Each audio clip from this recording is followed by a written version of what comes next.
Antoni de Gavarda, que té un miracle en Antella, sense sal, arròs ni oli, ens va fer una paella.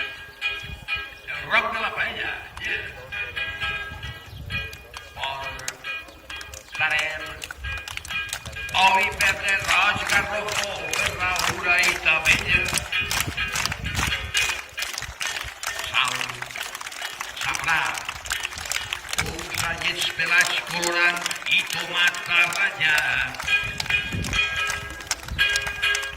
Un quilo d'arròs, un pollastre i mig conill, 12 caragols i el barral ben ple de fill. I gust com un racó que no fa saber, ja muntonarem la llenya, la botarem foc, l'anivellarem i en 2 hores la paella.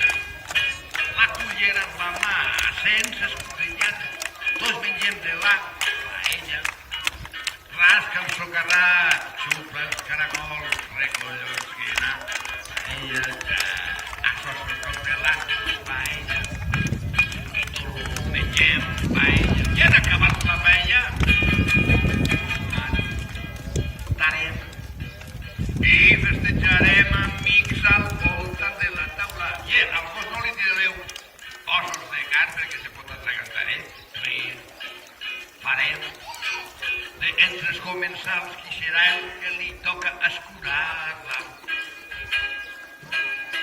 Amb terra d'Alacant, que la terra d'Alacant és la millor terreta del món per escurar les paelles, Una llima i un pregall, tot em va adornar i ara la podrem alçar.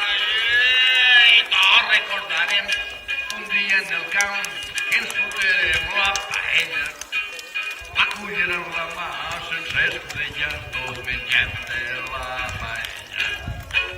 Rasca el socarrat, xucla els caragols, recollons quina paella.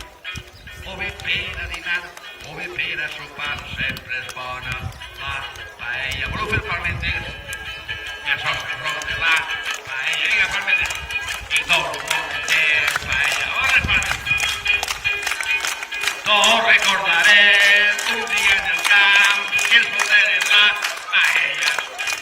La cullera en la mà, sense escudella, mengem de la paella. Rasca el socarrat, xupa els caragols, recollons quina paella. O bé per a dinar, o bé per a sopar,